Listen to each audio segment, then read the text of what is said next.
This is the AI News Flash for June 3rd, 8 a.m. UTC.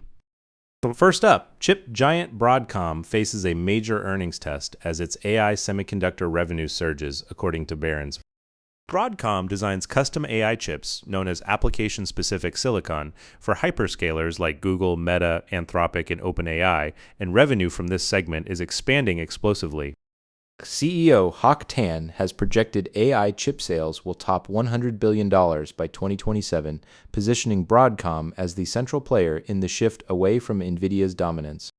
The upcoming results will be a critical moment for institutional investors weighing whether the AI infrastructure boom is backed by real, sustainable demand.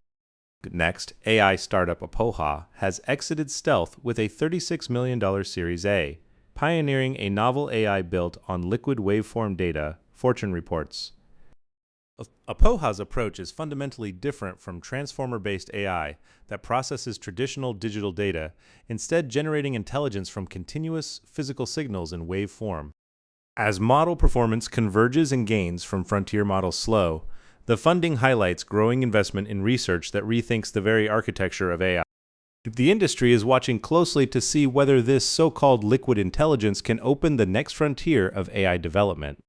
Third, Chinese search giant Baidu expects healthy AI-driven revenue growth over the next few quarters, according to the Wall Street Journal.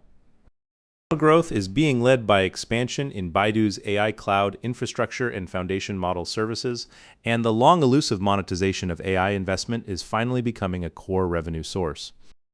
As the monetization race intensifies among China's big three AI players, Alibaba, Tencent, and Baidu, a structural shift away from the traditional search ad model is underway. With the US-China AI rivalry ongoing, it's a decisive test of whether Chinese players can build their own sustainable revenue base. Fourth, a new study warns that rewriting the EU's AI and copyright rules could put €600 billion of economic value at risk. The study argues that overly strict copyright rules on AI training data would severely undermine Europe's competitiveness in AI development and inflict major damage on the regional economy.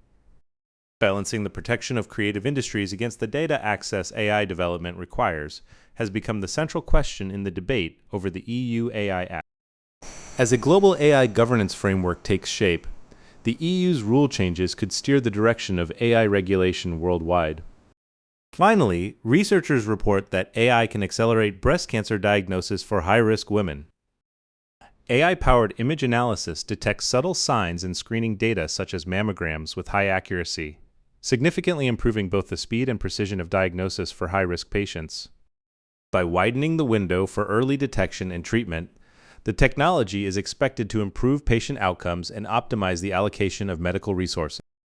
With FDA-approved AI medical devices continuing to grow, it's a sign of AI moving from diagnostic aid to frontline screening as medical AI implementation accelerates.